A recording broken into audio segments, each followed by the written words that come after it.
Hello, I'm Kamisha Hartfield.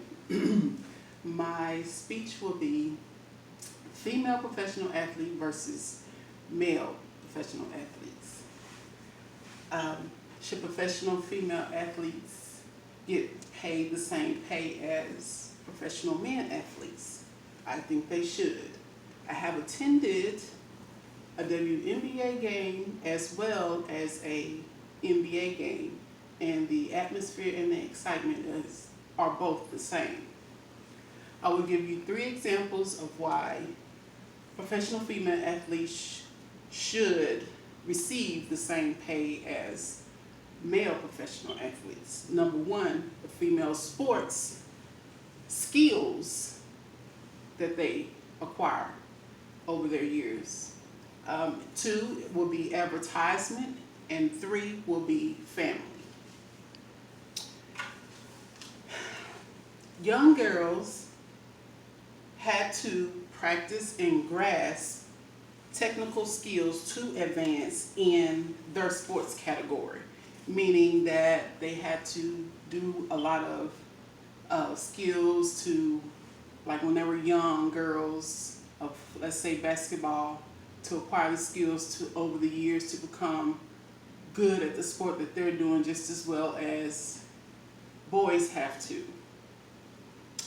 As Chang Chen of 2018 says, salaries of professional players are usually determined prior to the execution of the organizations and are often based on the expected future performance of these players as derived from their past achievements.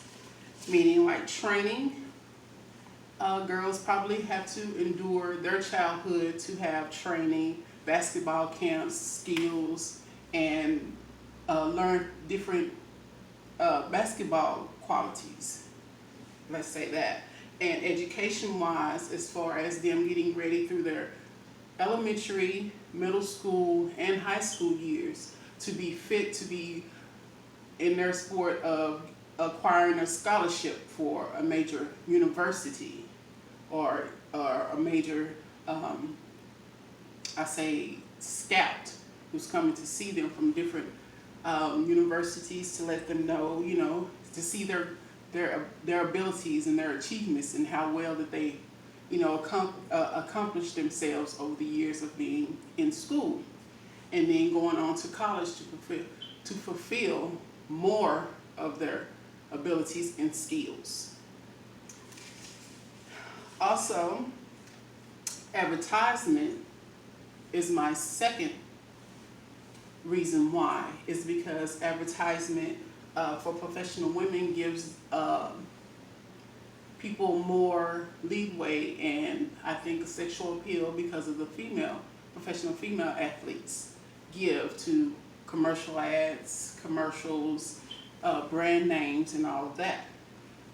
Con Lawrence 1991 states, many of these studies include far more extensive control for individual ability and performance than typical studies of discrimination that use labor force data, like, let's say, advertisement can boost the sales if it's a female athlete, because I think more of the audience relate to the female athletes because of their softness and how they look being on television, and they acquire more, I say, revenue because of a female being on their ad. And you have a lot of females that's out here that look at stuff like that, especially young women, and see a professional basketball player, let's say, on an ad or a commercial, because she can relate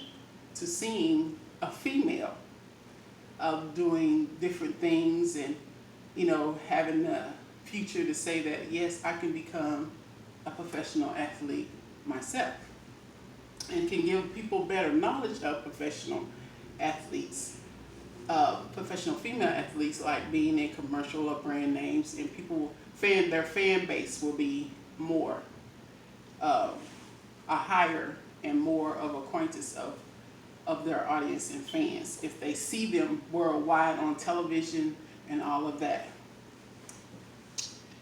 And number 3 is finally is professional female athletes have a family too.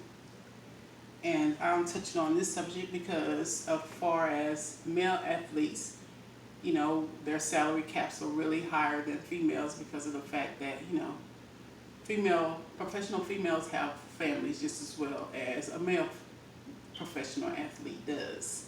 And they have to pay bills, they have to have the insurance, not to mention that, you know, being a female, you know, they may have downtime as far as if they want to go through a pregnancy or have kids while they're in their professional athlete sport. So they have to take time off. Unlike a man, you know, and I feel like that's acquiring more from a female to have the salary cap of a man because they have to endure more as far as kids and the more responsibilities of being a female or the woman within a marriage, if they're married, to have more responsibilities to take care of as far as family, let's say cooking and being with their spouse.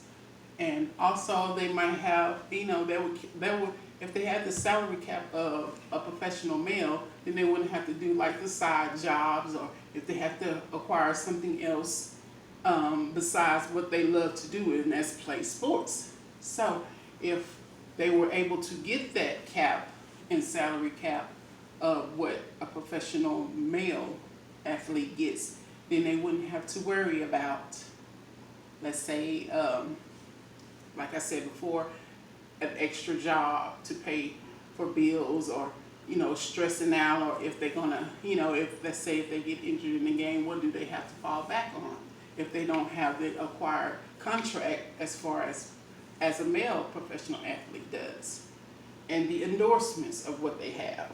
And they have to actually know their worth and know how, you know, as far as being a female professional athlete, that they're worthy of being paid as much as a male athlete is. So over the past few decades, we have seen that many gender equality movements have moved for equal wages for women's equal work, like the Title IX. So never underestimate the talent that professional female athletes can give you, like long hardships in the grind of the sport that they love to do. And also, then there's their sexual appeal to gain that audience in commercials, advertisements. And finally, professional female athletes have to provide for their family too. So I believe that they should get the same salary as a professional male athlete. Thank you.